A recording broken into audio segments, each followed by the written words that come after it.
Di sini kami dari kelompok 4 yang beranggotakan Danisa Alka sebagai bidan, Deja Ajija sebagai apoteker, Uswatun Hasanah sebagai suami, Sofi Anggraini sebagai istri, dan Amelia sebagai pendaftaran.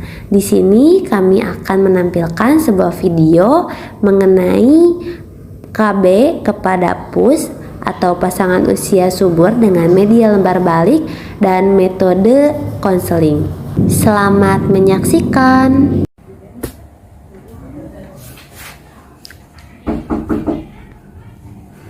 Assalamualaikum. Waalaikumsalam. Mari Bapak dan Ibu, silakan duduk. Selamat siang Bapak dan Ibu, ada yang bisa saya bantu? Tujuan saya ke sini ingin menggunakan kontrasepsi, Bu. Baik, sebelum berkonsultasi dengan bidan, ada beberapa hal yang ingin saya tanyakan ya. Nama Bapak siapa? Bapak Arya. Arya. Ibunya dengan Ibu Siti. Tujuan ke BPM ini untuk apa? Tadi menggunakan kontrasepsi. Alamatnya di mana? Perumahan Sukaraya Indah. Perumahan Sukaraya Indah. Oke. Baik, saya ingin mengecek dulu adakah bidannya atau tidak ya. Bisa tunggu sebentar ya di sini. Sebentar ya.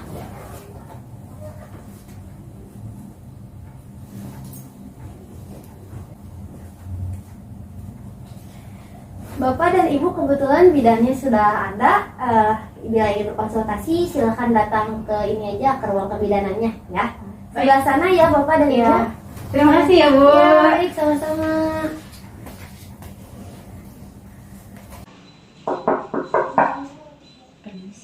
Permisi. Iya, silakan masuk. Permisi, Bu Bidan. Silakan duduk Ibu, Bapak. Ya.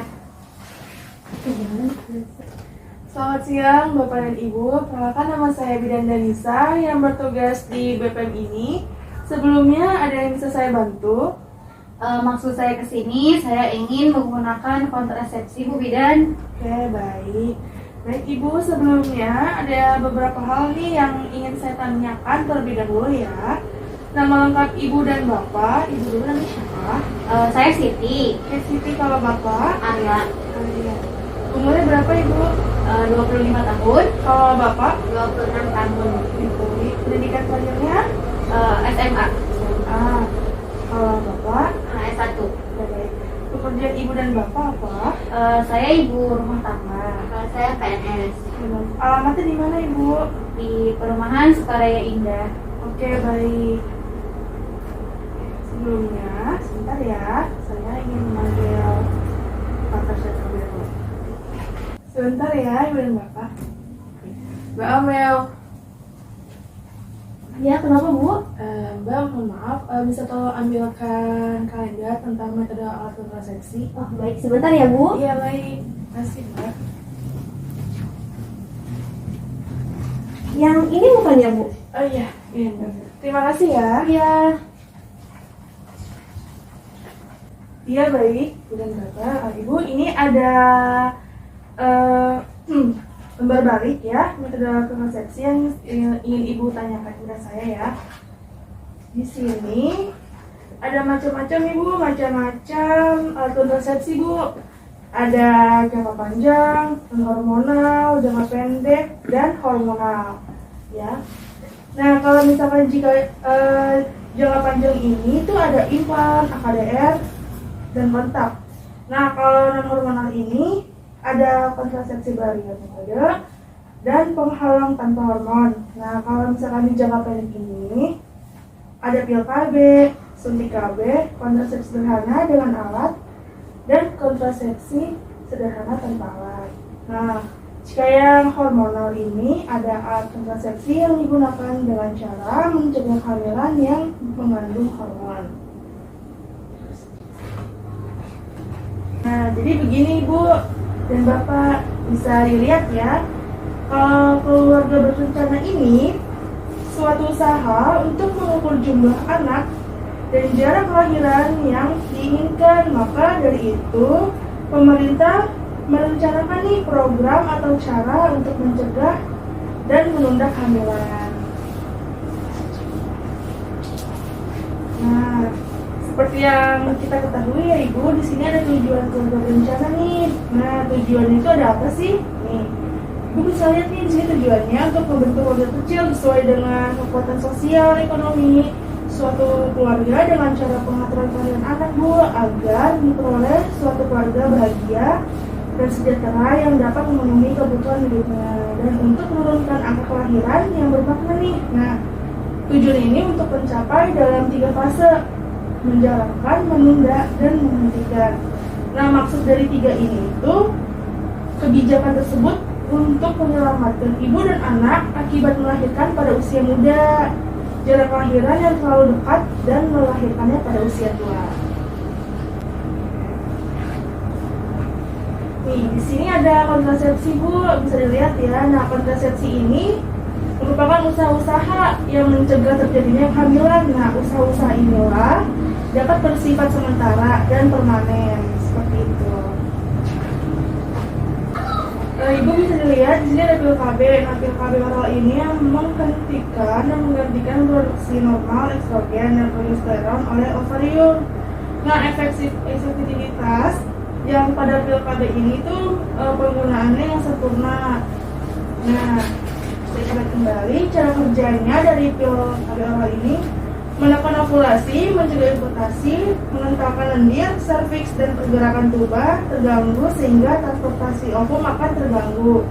Nah, efek samping dapat terjadi akibat konsumsi pil KB, antara lain itu mual, flight, atau perdarahan vagina di luar siklus menstruasi Bu. Nah, di sini ada indikasinya Bu. Nah, indikasinya ini usia, reproduksi ini tidak memiliki anak atau yang belum memiliki anak, menginginkan suatu metode kontrasepsi yang sangat efektif nih selama periode menyusui, mempunyai tekanan darah yang tinggi.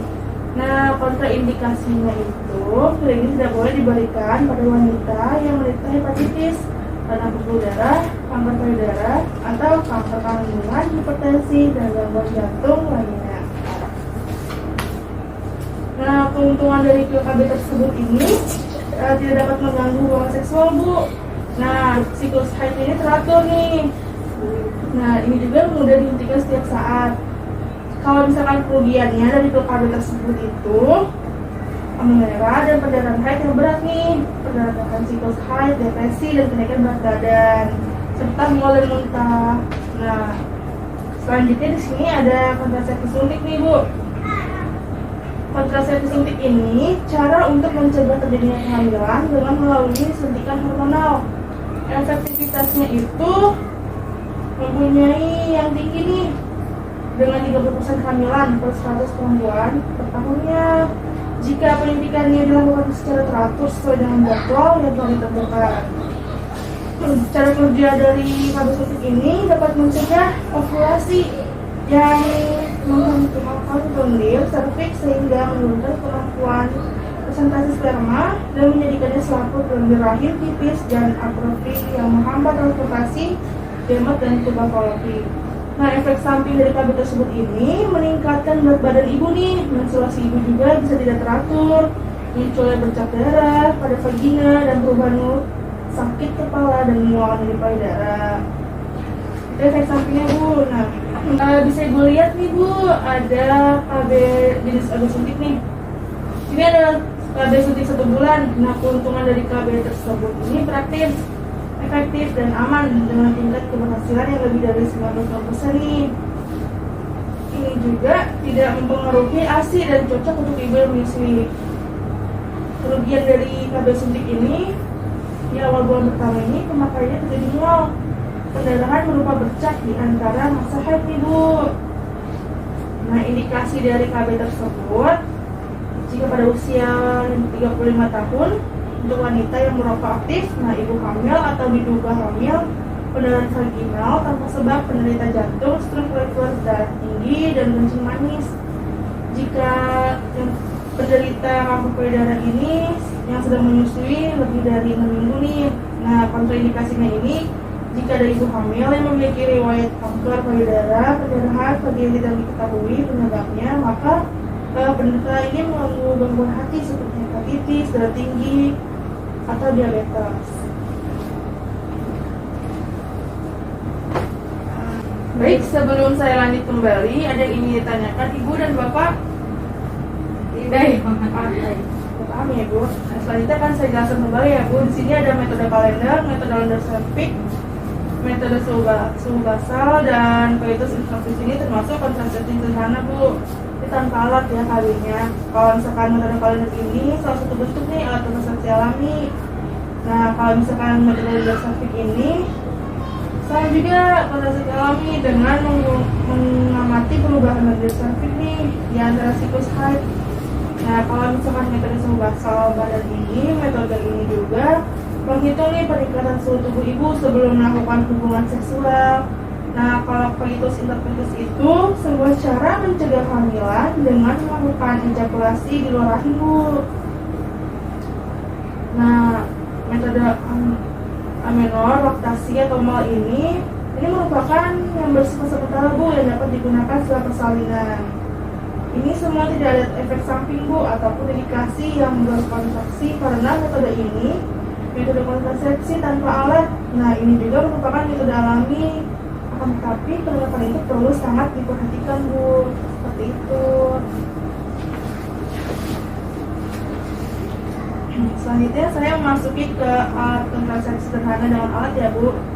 Di sini ada kondom Bu. Nah, kondom ini merupakan selubung atau sarung karet nih sebagai salah satu metode kontrasepsi atau alat untuk mencegah kehamilan dan penularan penyakit kelamin pada saat bersenggama. Nah, efektivitas dari kondom ini dapat mencegah kehamilan yang sangat tinggi, yaitu bisa mencapai 98% jika ibu menggunakannya atau bapak menggunakannya.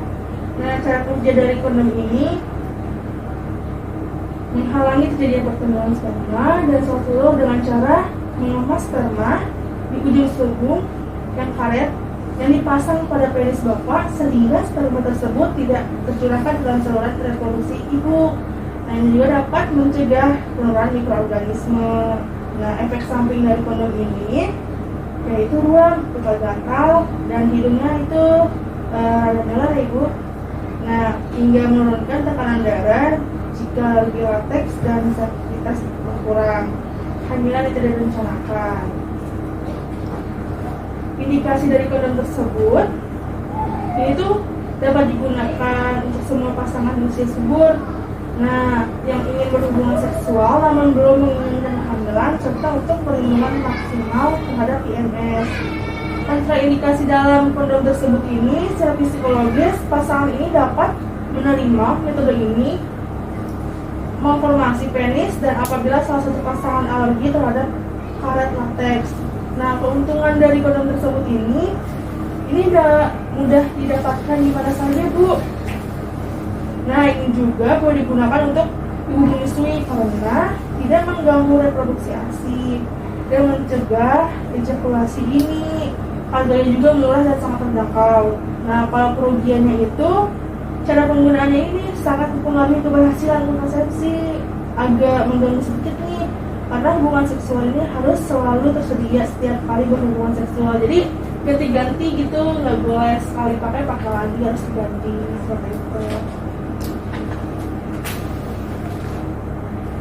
Selanjutnya di sini ada diafragma. Nah, maksud dari diafragma ini cup nih berbentuk cembung terbuat dari lateks karet yang diinjeksikan ke dalam vagina ibu sebelum berhubungan seksual dengan si bapak. Nah, ini untuk menutupi vernix. Nah, efektivitas dari diafragma ini apabila digunakan dengan benar dan konsisten, maka tingkat kesuksesan alat kontrasepsi ini dapat mencapai 94%.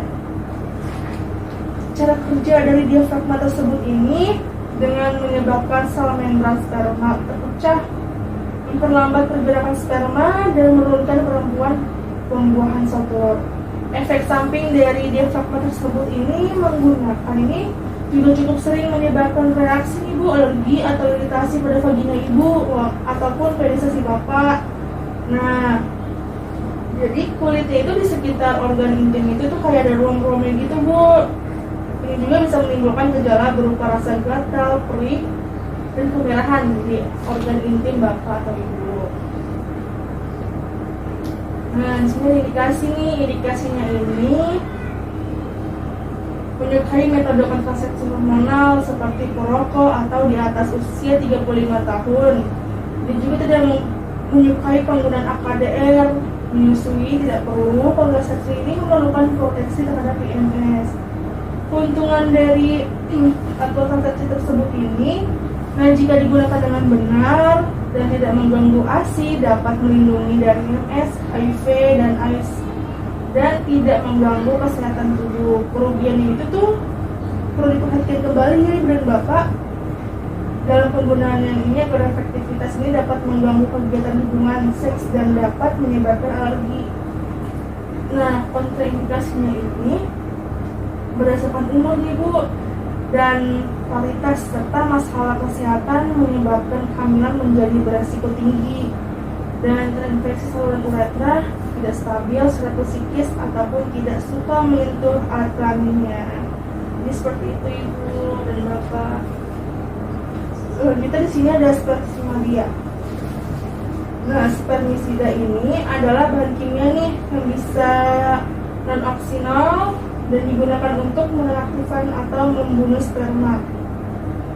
Efektivitas dari spermisida ini bukanlah metode yang kontrasepsi efektif Bu untuk mencegah kehamilan, tetapi meski digunakan dengan benar, tingkat keberhasilannya ini hanya mampu 75% saja. Baik Ibu dan Bapak, di sini ada efek samping nih. Efek samping dari alat kontrasepsi tersebut tidak nyaman saat menggunakan diafragma, timbul rasa perih atau terbakar saat buang air kecil. Nah, terjadi iritasi genital pada vagina ibu atau vulva. Ini seperti bengkak keputihan yang tidak normal, dan ibu juga dapat mengalami demam tinggi. Indikasinya itu tidak dianjurkan menggunakan alat kontrasepsi tersebut Bu, karena seperti perokok atau usia di atas 35 tahun ini menyukai penggunaan AKDR. Nah, kontraindikasi dari alat kontrasepsi tersebut berdasarkan usia dan kualitas serta masalah kesehatan yang menyebabkan kehamilan dengan risiko tinggi. Keuntungannya seperti yang kita ketahui. Nah, di sini ada keuntungan dari alat kontrasepsi tersebut tidak mengganggu produksi ASI ibu dan bisa digunakan sebagai pendukung metode lain. Ini juga bisa digunakan. Ini juga tidak perlu dari resep dokter ataupun pemeriksaan kesehatan khusus. Nah, kerugiannya ini efektivitas sebagai kontrasepsi bergantung pada kebutuhan, mengikuti cara penggunaan harus menunggu 10-15 menit nih secara aplikasi, dan efektivitas hanya 1-2 jam saja. Nah, ada yang ingin ditanyakan Ibu dan Bapak? Saya izin bertanya Bu Bidan. Jadi ada IMS. IMS itu apa ya Bu Bidan? Oke, baik. IMS itu infeksi menular seksual Ibu. Iya. Bapak ada yang ingin ditanyakan? Tidak ada Bu. Oke, baik. Izin ya Bu, saya lanjutkan kembali. Nah, di sini ada kontrasepsi jangka panjang, ada implan. Nah, implan ini alat kontrasepsi di bawah kulit nih, yang biasa Ibu kenal susuk ya Bu? Ya. Iya. Nah, ini dipasang di bawah kulit pada lengan atas Ibu. Ini tuh alat kontrasepsinya disusupkan nih di bawah kulit Ibu di lengan atas sebelah dalam. Nah, efektivitasnya ini bertahan hingga 3 tahun. Cara kerjanya ini lendir serviks menjadi kental dan mengganggu proses pembentukan endometrium, nah, sehingga sulit terjadi implantasi dan mengurangi transportasi sperma. Efek samping dari KB implan ini, pemasangan KB itu kayak nyeri Bu kalau implan ya, sangat nyeri pada kulit di sekitar implan karena ditanam nih. Nah, jadi pola menstruasi ibu ini jadi tidak teratur dan perubahan suasana hati kayak mood gitu, ibu gampang berubah-ubah dan kenaikan berat badan pastinya serta nyeri payudara dan timbulnya jerawat. Dan ibu juga akan mengalami sakit kepala jika menggunakan KB implan. Di sini ada indikasinya Bu dari KB implan. Ini jangka panjang Bu metodenya. Kalau misalkan ibu yang sedang menyusui pada bayinya berusia 6 minggu atau lebih dari dan menginginkan vaksin tersebut, dan ada pun indikasi untuk menderita penyakit seperti penyakit kanker empedu dan sakit jantung. Kontraindikasi dari KB implan tersebut: hamil atau diduga hamil, perdarahan pervaginam yang belum diketahui penyebabnya nih, DM-nya itu 20, hipertensinya, psikologi, depresi, dan terganggunya akibat adanya pola pendarahan haid. Di sini ada keuntungan dan kerugian. Nah, kalau keuntungan menggunakan KB implan itu daya guna tinggi, perlindungannya jangka panjang banget Bu, dan pengembaliannya tingkat kesuburan yang sangat cepat setelah pencabutan, dan tidak memerlukan pemeriksaan dalam lagi, dan tidak mengganggu dari kegiatan senggama karena dipasangnya di lengan ya Bu. Nah, kalau misalkan kerugiannya ini, pola haid ibu tuh akan berubah dan timbulnya bercak-bercak darah dan meningkatkan jumlah darah haid serta amenorrea. Selanjutnya di sini ada AKDR. AKDR itu seperti alat kontrasepsi dalam rahim Bu. Bisa ibu lihat, ini IUD Bu, KB IUD. Efektivitasnya ini sangat tinggi Bu, di mana keberhasilannya mencapai 0,6 sampai 0,8 kehamilan per 100 perempuan yang menggunakan IUD dengan satu kegagalan dalam 125 sampai 170 kehamilan. Cara kerja dari IUD tersebut mencegah terjadinya fertilasi nih. Tembaga pada AKDR ini juga menyebabkan reaksi inflamasi steril toksik buat sperma sehingga tidak mampu untuk fertilisasi. Efek samping dari penggunaan IUD ini, ibu akan mengalami rasa nyeri saat pemasangan IUD dan menstruasinya jadi tidak teratur. Ibu juga akan mengalami perut yang kram. Nah, serta timbulnya perdarahan setelah pemasangan IUD ini, kayak bercak-bercak darah gitu. Ibu juga akan mengalami mual dan muntah serta sakit perut. Infeksi vagina dan kursi IUD itu akan bergeser.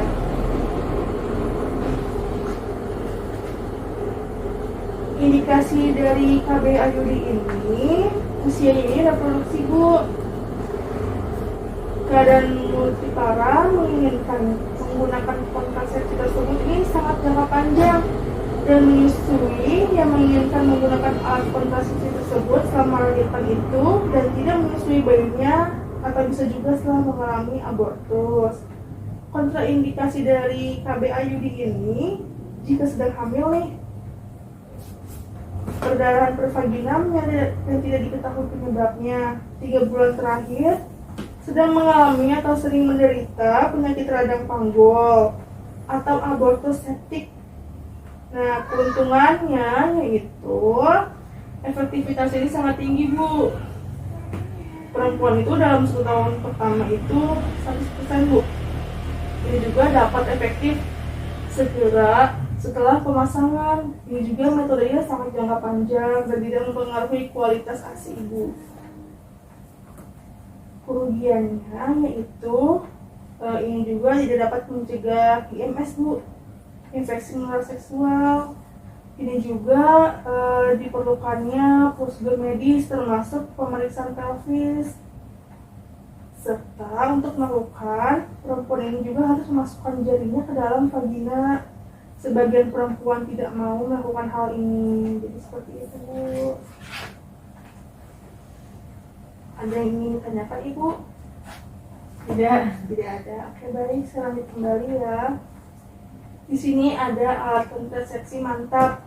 Nah, di sini itu maksud dari alat kontrasepsi mantap ini suatu metode kontrasepsi yang pada pria, operasi kecil yang dilakukan untuk mencegah transfer sperma pada testis dan penis. Nah, efektivitas dari vasektomi ini perkiraan itu 99% efektif untuk mencegah terjadinya kehamilan pada pasangan atau istri. Nah, kalau misalkan tubektomi memiliki efektivitas sebesar 99,5% dalam mencegah kehamilan. Selanjutnya, indikasinya yaitu untuk vasektomi ini tidak ada indikasi medis Bu untuk vasektomi. Kalau misalkan vasektomi dilakukan atas keinginan pasien, setelah pasien ini untuk tubektomi kontrasepsi mantap ini permanen. Kalau misalkan bagi wanita yang ingin mengakhiri fertilitasnya secara infleksibel, maka atas dasar keinginan sendiri Bu, nggak bisa dipaksa. Nah, wanita ini akan hamil mengalami masalah medis-medis serius bila bisa hamil. Nah, kontraindikasi tersebut ini tidak memiliki sih Bu kalau kontraindikasi absolut, karena terdapat beberapa kontraindikasi yang sangat relatif, yaitu belum memiliki keturunan di usia muda kurang dari 30 tahun. Nah, ini juga memiliki penyakit berat seperti nyeri dada pada skrotum. Sedangkan untuk tubektomi ini ambivalent atau tidak yakin tentang sterilisasi pasien yang sedang hamil. Jadi seperti itu kontraindikasinya. Cara kerja dari vasektomi ini dilakukan dengan cara memotong saluran sperma bapak yang menyalurkan sperma dari testis. Nah, dengan demikian sperma ini tidak akan tercampur dengan air mani, sehingga air mani yang dikeluarkan tidak bisa membuahi sel telur. Kalau misalkan tubektomi ini metode kontrasepsi untuk wanita yang dilakukan dengan cara memotong atau mengikat saluran tubal fallopi ibu. Dengan demikian sehingga sel telur pun ini tidak akan bisa menuju ke rahim Bu. Nah, efek sampingnya yaitu akan menimbulkan rasa nyeri pada luka operasi dan merasa lelah, pusing, sakit atau kram perut, serta nyeri bahu dan perut kembung. Seperti itu Bu efek sampingnya.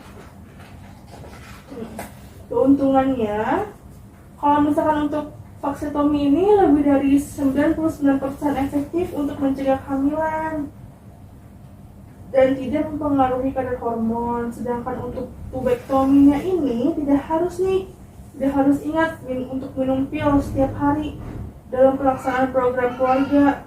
Nah, setelah prosedur tersebut selesai. Nah, kerugiannya yaitu kalau misalnya untuk vasektomi ini tidak melindungi dari penyakit menular seksual, PMS. Nah, jadi kalau misalkan ibu atau bapak mungkin perlu menggunakan kondom nih kalau misalkan sedang bersenggama.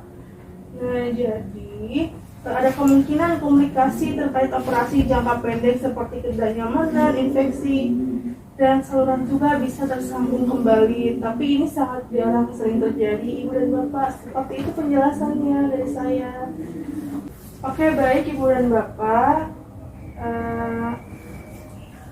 Selanjutnya kan saya sudah menjelaskan tentang metode kontrasepsi nih. Nah, ibu ingin menggunakan metode yang seperti apa?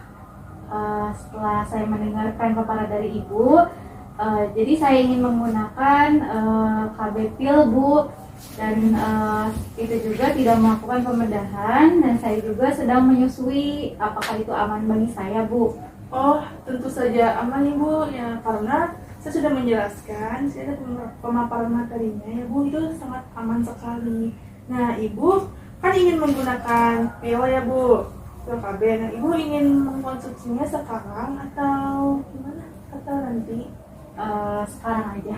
Oke, baik. Jika sekarang, sebentar ya Bu, saya tuliskan resep terlebih dahulu.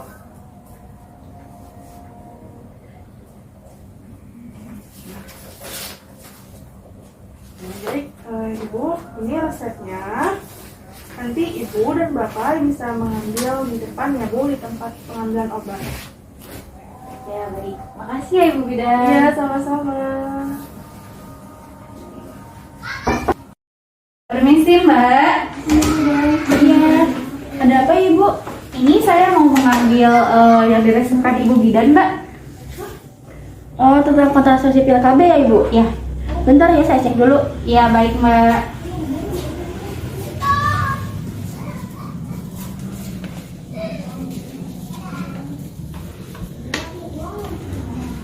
Ini ya Ibu, kontrasepsi pil KB-nya. Nah, Ibu bisa minum sehari itu sekali 1 pil. Nah, misalkan ibu minum di jam 8 malam, nah kebesokannya juga sama di jam 8 malam juga. Nah, jika ibu lupa meminum 1 pil dalam 1 hari itu, ibu kebesokannya itu minumnya 2 pil.